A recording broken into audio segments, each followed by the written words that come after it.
Je voudrais expliquer l'importance de cette célébration des Shloshim comme de chaque année. Quelle est la nécessité de se retrouver autour de prières, de Kaddishim, de Divrei Torah, toutes les mitzvot que l'on peut accomplir, les Ilui Nishmat, pour l'élévation de l'âme d'un défunt. La Gemara dans Masechet Rosh Hashanah nous raconte que dans le ciel, il y a eu un débat. C'était le jour de Rosh Hashanah, et les anges vont demander à Kadosh Baruch Hu, maître du monde, pourquoi est-ce que Israël ne chante pas le Hallel le jour de Rosh Hashanah? Pourtant, c'est un Yom Tov. C'est un jour d'anniversaire du royaume divin. Dieu a créé le monde le 25 Elul. Le 6e jour de la création, c'était Rosh Chodesh Tishri, Rosh Hashanah. C'était la création de l'homme. L'humanité va germer à partir de Adam Arishon. Les minéraux, les végétaux, les animaux ont été créés pendant 6 jours. Le 6e jour, c'était la création de la couronne. La perle au-dessus de la couronne, c'est l'être humain. Hachem n'a pas créé le monde pour les animaux, ni pour les oiseaux, ni pour les poissons. Les minéraux servent les végétaux servent les animaux. Mais tous sont au service de l'humain, qui, lui, a une mission et une fonction extrêmement noble, celle de servir Dieu. Alors, si Adam Arishon fut créé le jour de Rosh Hashanah, et c'est l'anniversaire du royaume divin, car sans l'être humain, qui aurait pu reconnaître l'existence divine?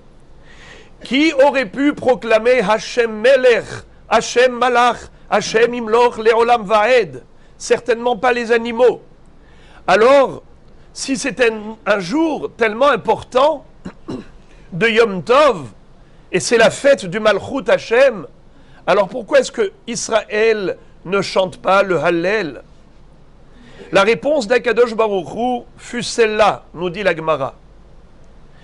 Il leur a dit aux Malachim, Efshar sifre haim ve sifre metim petuchim lefanai ve Israël omrim shira. Est-ce possible que dans de telles circonstances où on se trouve devant le tribunal céleste à Rosh Hashanah et que le livre des vivants et le livre des morts sont ouverts devant moi dans le tribunal là-haut, Israël peuvent se permettre de chanter? On n'est pas dans une ambiance de chant. Lorsque quelqu'un doit comparaître devant le juge, il est loin de pouvoir chanter. C'est un petit peu cette sensation, le sentiment général, le jour de Rosh Hashanah. C'est Yom Hadin. C'est le jour où le destin de chacun et chacune est fixé. Tout a été décrété ce jour-là, l'année dernière. Qui aurait pu croire que nous allons nous retrouver dans cette situation? Eh bien, la réponse d'Akadosh Baruch Hu était que Am Israël, même s'ils doivent, mais ils ne peuvent pas chanter. Question, quand on dit que le livre des vivants et le livre des morts sont ouverts devant Dieu, la question est de savoir, les vivants doivent être jugés, certes. C'est le rôle de Rosh Hashanah, c'est le jour où on fait un bilan global. Chacun a son dossier, sans le savoir. Kol ma'asecha b'sefer nirtavim. Toutes tes actions sont enregistrées. Rien n'échappe à Dieu. Comme il est écrit dans Pirkei Avot, Da'am alemala mimach, ain ro'a ve'ozen shoma'at ve'chol ma'asecha b'sefer nirtavim. Sache qu'il y a un œil qui te surveille. Tu es sous caméra, surveillance, constamment. Pas seulement au niveau des actes, mais au niveau des pensées, des paroles. Kol ma'asecha b'sefer nirtavim. Tout est enregistré. C'est le seul dossier qui est complet. Eh bien, ça c'est bon pour les vivants. Parce que Dieu va décider quel sera l'avenir en fonction du passé. Et le jour de Rosh Hashanah, Dieu nous permet de faire Teshuvah et de dire à Kadosh Baruch Hu, Zochrenu le Haïm, Kotvenu besefer Haïm, Melech Hafetz Bahaïm, Kotvenu besefer Haïm, le Mahancha Elokim Haïm. Hachem, si on te demande de nous inscrire dans le livre de la vie, c'est parce que notre vie l'année prochaine ne sera pas celle de l'année dernière. On veut vivre, pas seulement par toi, mais pour toi. Les Mahancha Elokim Haïm. Si on demande la vie, ce n'est pas pour nous, c'est pour toi. Tu auras des serviteurs de Dieu qui vont accomplir ta volonté. Et en effet, si l'homme, le jour de Rosh Hashanah, prend conscience du vrai sens de l'existence terrestre, de son devoir envers son Créateur, eh bien à partir de ce moment-là, ça change la donne. Alors même si dans le passé, il a fait des fautes, ce jour-là il fait Teshuvah, il dit Hachem Melech, tu es mon roi, je suis ton serviteur. Il se donne une chance. Mais la question est de savoir, le livre des morts, les morts sont jugés, mais les morts ne peuvent plus agir.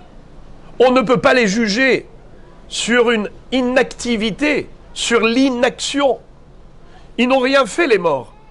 Comme dit la Gemara, Bametim Chofshi, le Pasuk dit, Bametim Chofshi, Kevan Sheniftar Adam Mina Olam Naasa Chofshi Mina Mitzvot.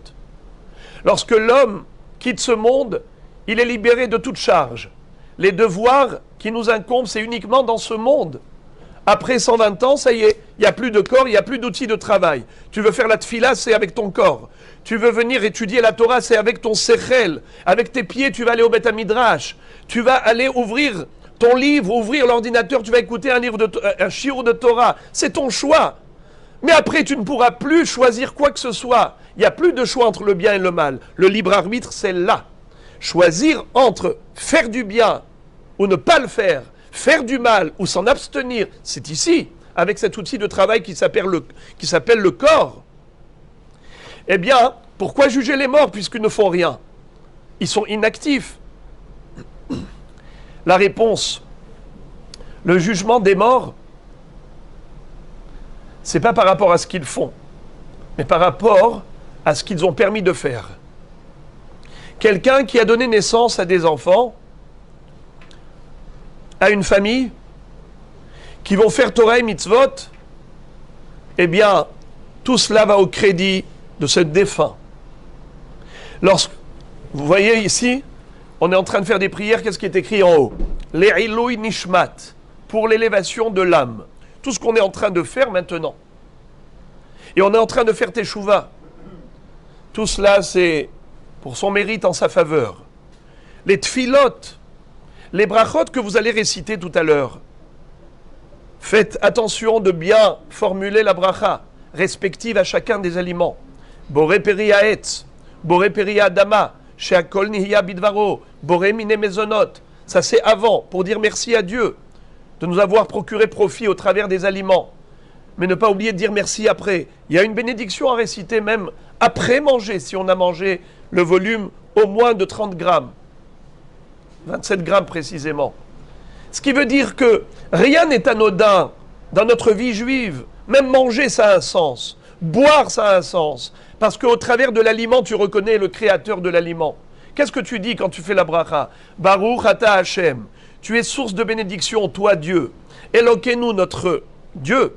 Melech haolam, le roi du monde. Boré peri haetz. Tu as créé le fruit de l'arbre. Voyez-vous toutes ces couleurs de fruits, toutes ces odeurs de fruits, toutes ces saveurs? C'est qui a créé tout ça? Et pour qui? Alors on mange comme ça, comme des animaux? Ni vu ni connu?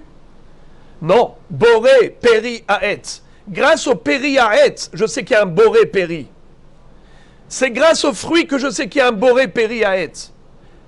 La création nous permet de dévoiler le Créateur. C'est notre rôle. Et quand on va faire des brachot tout à l'heure, qu'est-ce qu'attend le défunt? Il dit, je vous en prie, faites-moi de belles brachot.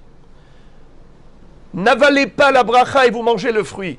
Plutôt mâchez la bracha et avalez le fruit. Ça ne me dérange pas que vous mangez très vite, mais la bracha bien prononcée.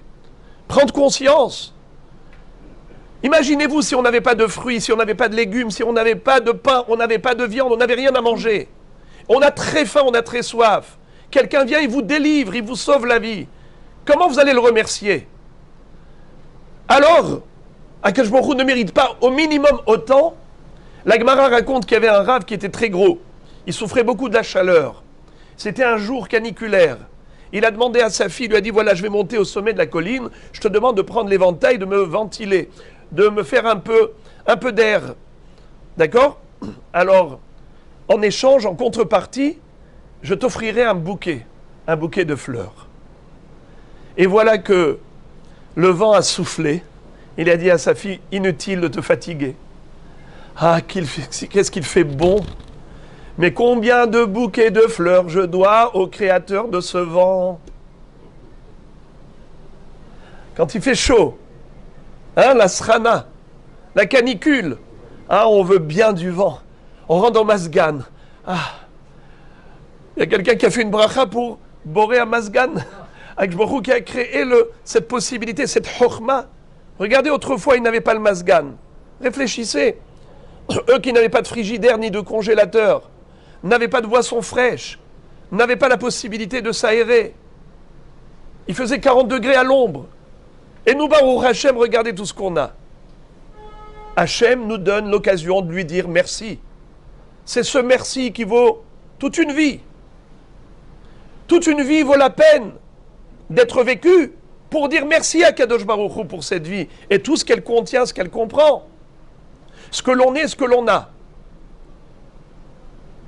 Alors, mon Révé Rabotai, voilà le jugement du défunt. Sifré Haïm, certes, mais aussi Sifré Metim. Car le défunt, lui aussi, il attend des mérites. Il dit, mes chers enfants, mes chers amis, faites quelque chose pour moi. Je ne peux plus agir en ma faveur. Je suis dans un monde dans lequel, ô combien j'apprécie les valeurs spirituelles. On raconte, c'est comme ça que les Chachamim s'expriment, que l'homme a 3 amis dans son existence. Sa famille, ses proches, eh bien, son entourage également de camaraderie, et ses biens matériels, son argent, tout ce qu'il possède. Le jour arrive où on doit l'accompagner à sa dernière demeure. Qui l'accompagne? Eh bien, évidemment, l'entourage familial, tous les amis. Mais l'argent pour lequel il a travaillé, il reste dans le compte. La maison, elle ne bouge pas. Tous les biens pour lesquels il s'est tellement investi, eux restent indifférents. Par contre, qui l'accompagne? Eh bien, l'entourage familial, les amis. Mais il s'aperçoit qu'à un moment donné, après la sépulture, ils ne peuvent plus l'accompagner. Qui est-ce qui l'accompagne à ce moment-là? Il découvre ses vrais amis, la Torah et les mitzvot qu'il a accomplis. Une mitzvah par-ci, une tzedaka par-là, une étude de Torah par-ci, une tefila ici, et ainsi de suite. Il dit, ah voilà cela, ces anges positifs qui m'accompagnent, ce sont eux mes vrais amis. Des amis intimes qui ne me quittent jamais, qui m'accompagnent au Gan Eden. Alors les amis, voilà, si cette réflexion arrivait au tréfonds de notre âme, au fort intérieur de notre être, et qu'on arrive à changer toute une vie à partir d'une réflexion, quel zéchout ce sera pour le niftar? D'être shomer Shabbat convenablement. Qui est shmera Shabbat el ishmereni. Si j'observe le Shabbat, Akadosh Baruch Hu me préservera, me gardera. C'est quoi le Shabbat? Un jour de délice, un jour de bonheur. On n'est pas capable de s'abstenir de prendre le téléphone. Baruch Hashem, si on est à la retraite, on n'a plus besoin de travailler pour la parnassa, il n'y a plus d'arguments de prétexte. À ce jour-là, par quoi se traduit mon observance du Shabbat? Eh bien, je n'allume pas la télé, ni l'ordinateur, ni le téléphone. Ce jour-là, je suis entièrement avec Dieu, avec ma famille. On est en train de vivre la Kedusha. On la palpe de la manière la plus tangible. Rabotai, si on peut offrir cela au Niftar, si on prend sur nous des bonnes résolutions en cette veille de Rosh Hashanah, combien ce jour-là, où les Sifrei Chaim et Sifrei Metim, le livre des défunts est ouvert, combien il sera heureux de récolter le fruit de nos efforts à tous, et en particulier des enfants. Je n'ai pas eu l'occasion de connaître la famille, mais je suis certain que cet homme est extrêmement méritant, parce que si il a la chance d'avoir des enfants qui ont organisé cette cérémonie ce soir, eh bien c'est que Behemet, il a des srouyot, Megalgelin Zechut Ali des Akai. Pas tout le monde a le mérite d'avoir le Kaddish convenablement. Malheureusement, on le sait dans cette génération où les vents qui soufflent, il y a des tempêtes tellement négatives, avec la mondialisation, avec les médias, les réseaux sociaux, avec cette masse d'informations qui provient de partout du monde. Bonne ou mauvaise, mais les gens prennent tout. Les gens naïfs absorbent tout. Être capable de discernement, savoir faire la distinction, prendre le bon et jeter les écorces, jeter le mauvais, ça c'est la chokhma d'un homme.